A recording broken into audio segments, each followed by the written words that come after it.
Hello, welcome to the show. Today we're here at the Denton Black Film Festival, and I am sitting here with a filmmaker, Imani. Imani, what brought you here to the Denton Black Film Festival today? Yes, so my name is Imani Black. I'm a photographer and videographer, and I've produced a documentary series before called Day with Dallas.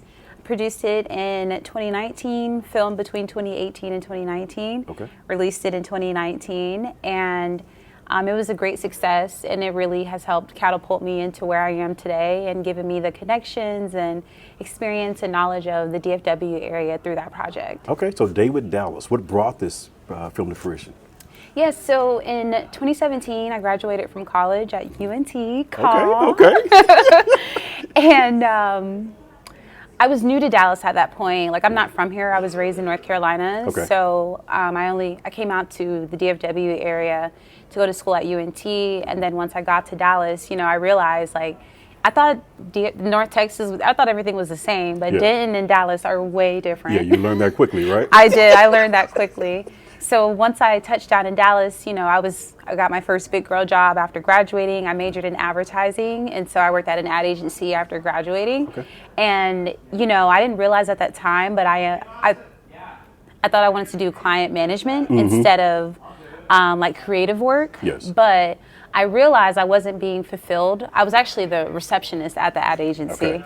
So I wasn't doing anything. I was just doing admin work. Yeah, you were all these creative things going on around you, but you weren't involved in them. Yeah. I mean, more so I was involved with the creative aspects of like event planning when we would have those type of things, which actually has come in handy later in my career over time. But I just feel like I wasn't being utilized to my fullest capabilities. So for me, it was like, you know, they're not going to promote me. It doesn't seem like they're going to promote me. I'm going to grow at this agency. So why don't I just like make my own projects instead of just coming home and doing nothing every day after work? So that's when I just had the idea, put it in my head. You know, the first thought or the first rendition of the idea was to just showcase my adventures in Dallas as a young graduate who just got to the city. And then I just decided I didn't really want to share my life like that. So to change it up again? So it took a couple months, but then the later rendition of it became where I interviewed the creatives. So like I was online, I didn't know these people, but I saw them, was following them on Instagram and Twitter and things like that. And so I was like, it would be really interesting to follow them for a day to see what they do. And so I came up with a list of like people that I'm interested in like getting to know better. I had a full like 20 people list or something. I thought it was going to be like a Netflix series, but ended up just narrowing it down to about three individuals and then a band. And so we just filmed over the span of a year and a half. And with that, for each subject, it was about like what they do in a day. So it was like, we're spending a day with Dallas, and how I framed it when I was pitching it to them is it's like MTV Cribs, but for your life. And it's a documentary. And so, yeah, that became my baby, my project, and produced 4 episodes. And then had a launch party had a launch party at a place called Trinity Cider in Deep Ellum. And from there, it's just everything has gone up with my career. So talk about that. What does that feel like to go from, you know, being the admin to seeing all these things and saying, you know what, I want to do that, to actually doing it? It feels amazing. And I actually won an award on my efforts in 2022. So it was literally only 5 years later. It was an advertising award. So it feels really good. That full circle there, right? It really has been full circle. And it was in front of like my peers who worked at the agency too, because I left at the company at that point. But yeah, it's been really amazing. And then now even more so, I'm into curating as well. So just knowing that what I involve myself in is very effective, and it shows that I'm driven and I get stuff done.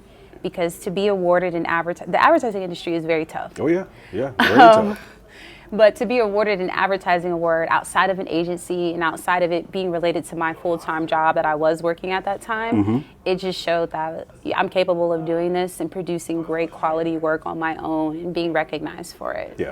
You know, I will say this to the audience. You know, we have again here at the Denton Black Film Festival. I keep wanting to say Dallas, but just Amani. I've attended a couple of the workshops, and sitting in the workshops, Amani has been very informative, and she's contributing and asking questions, things of that nature. And I said, you know, I want to sit down and talk with her. And once I heard you say that you were a filmmaker, and to be young and to be able to do these, and you did it on your own. You didn't wait for someone else to come alongside you. You said, hey, you know what? This is what I want to do. I'm going to find a way to make this happen. Talk about what you learned about yourself in that process. Oh man, I learned that I can be unorganized. That was the first thing I learned. It's funny because I bring it back to my first job out of college at the ad agency because I learned a lot about myself. You know, in school, I just did what I could to get by. I was like, hey, like most of us. Right, C's get degrees. But I did major in advertising, so it was something I really did like. And it's funny, I did get A's and B's and maybe one C. I originally started as a marketing major, but when I started at the ad agency, I had my first review around March that year. So I graduated in May 2017, and then March 2018, I had my first employee review, and I was expecting flying colors. I thought I was going to be great because I was like, I'm good at my job. I like my job. I get stuff done, and this and that. I thought it was great. Yeah. But then I got the reality set in. I got the review, and they were like, you know, you're a bit unorganized. You don't follow up. You forget things.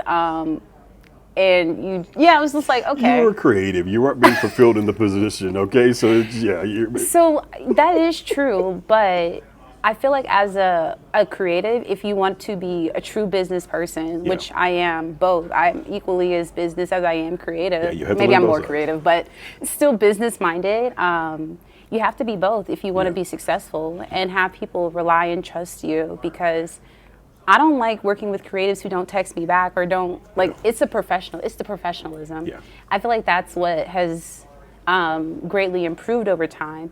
So, like, once I got that review in March, it was about May 2018, I started filming for Day with Dallas. It was my first time, or my first subject. Actually, I don't know, but we started filming and preparing and everything in May, and I was doing like those pre-production meetings, like like saying, hey, here's my idea, are you interested at that point? Okay. And so it was like, okay, you need to have a meeting with these people, you need to come with an agenda, and you need to email them, send them recaps afterwards. It's just a professionalism that I learned at my first job that I did not know coming out of college. Yeah, so it helped you to become more organized. Exactly. So having this review right before you set out probably really helped you. Oh, I know it did. Person. Okay. I even bought, like, they told me you need to use your calendar, you need to write stuff down, and so that was just their advice, rather. But all of that was preparation for what you were going into. Yeah. Yeah, you could have dismissed it or not taken it as serious, but you embraced it and said, you know what, I see these faults within myself, let me correct these things. Exactly. And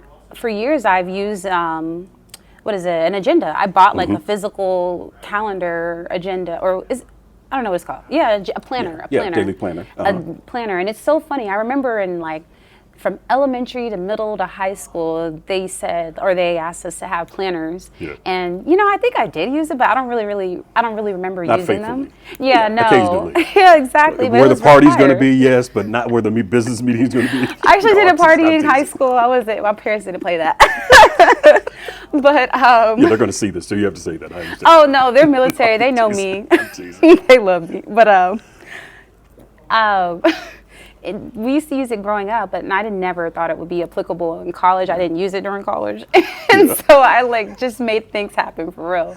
But then, like, once I got that feedback, it was like, oh no, I need a planner. And then outside of work, it's like, no, I need to remember, like, when's my doctor's appointments? When's this? Because in college, I just used my iPhone, but then I realized, like, that's not enough for me. I need a planner, write it down. Need it in several places. Yeah, and I need sticky notes sometimes, and I need my phone. Yeah, we all do. I mean, because you have that reminder. You put it away digitally, and you're like, oh, okay, it'll remind me. And if it doesn't, then you're in trouble. Oh, yes. But if you have it in several places, then you're always going to be on alert. Exactly. So talk about, what's your biggest takeaway? You've attended a number of workshops here this morning. What's the biggest takeaway from what you've been experienced to so far? My biggest takeaway has been learning about Aspire TV. I really didn't know that existed until today. Wow. Okay. Yeah. Well, they're not. I mean, if you don't just flip channels, you won't come across them very often. oh, it's a magnet. I'm like, why does this keep going over here? Oh, the mic is big. I was Oh, like, there's a magnet on the wait, back of there. yeah. I was like, is it choking you? What's going on over there? Okay. It's live TV, okay? The biggest takeaway, Aspire TV, I really didn't know that existed. Okay. And then being that I produced like this documentary series, like my thing back then, it was like, I want this to go on Netflix one day. Yeah. And then I was thinking like Amazon, because I found out you can distribute your video on demand through Amazon. I never did, but I also thought about entering that docuseries into South by Southwest and all these different platforms. So I've kind of taken a step back from videography because I did do that all on my own. Like I had a business partner at first, but then him and his partner became pregnant, so he had to step away. Okay. So I ended up just having to see it through to the end on my own. And it was very tough. It was very, it was a lot. It was a lot to do on my own, a big undertaking. And from there, you know, I wanted to do all these things like enter into film festivals and put it on TV or put it on shows and stuff, but I lost the spark for it for a while. Okay. But now I've found myself this year wanting to do more video. Good. So I'm thinking about all these ways like, okay, if I do this episodic content, or if I do another docuseries, here's an outlet that seems like a less. I've been telling myself since I made that documentary, I was like, the barriers to entry don't exist anymore. Yeah, that's true. So to know that there's a platform where, you know, it may not be Amazon or Netflix, but it's still something, and it targets Black people. Yeah. That's important and means a lot to me. So it's something that I can target when I'm ready to produce that project. Good stuff, good stuff. And I think just the fact of putting yourself in this environment, coming here today, being exposed to the information in the workshops that are taking place, I mean, it sets you up for the success. You didn't just come into the year saying, oh, this is something I want to do. You're putting yourself in the environment to make sure that it happens. Yes, and yes. that's what we have to do. Exactly, Yeah, exactly. Yeah. So in closing, what's that word of advice, since you've actually put together a docuseries, what's that word of advice you would give to someone who aspires to do that very thing? And if you look into the camera and tell them. My word of advice would be to do what you say you're going to do. If you say you want to produce a documentary series, it's funny, there's a quote I saw earlier in my years, and I think it was by Henry Ford. It said that you can't build a reputation on what you say you're going to do. And it stuck with me because I was in limbo about what I was going to do as far as like starting a docuseries, and then like maybe I wasn't, like I was still, it was in the early stages, but then I did it. And then here we are years later. I've produced a docuseries, I've curated art galleries, I've shot with Samsung, like I've done so many things. So it just started from the small seed to now being a bigger piece of my whole, well, not my whole life, but a bigger piece of my life at this time. So do what you say you're going to do. You can't build a reputation on what you say you're going to do. Other than that, you're going to be known as someone who says that they're going to do something and they don't. Wow. And so do what you say you're going to do. I love it. Amani, thank you for the opportunity to speak with you. Yes, great speaking with you too, Chris. All right, hope you enjoyed it. Have some great takeaways there for you. Again, we're here at the Denton Black Film Festival and wanted to just take a moment to share with you one of the filmmakers who's here and furthering her education and information so she can continue to produce great content.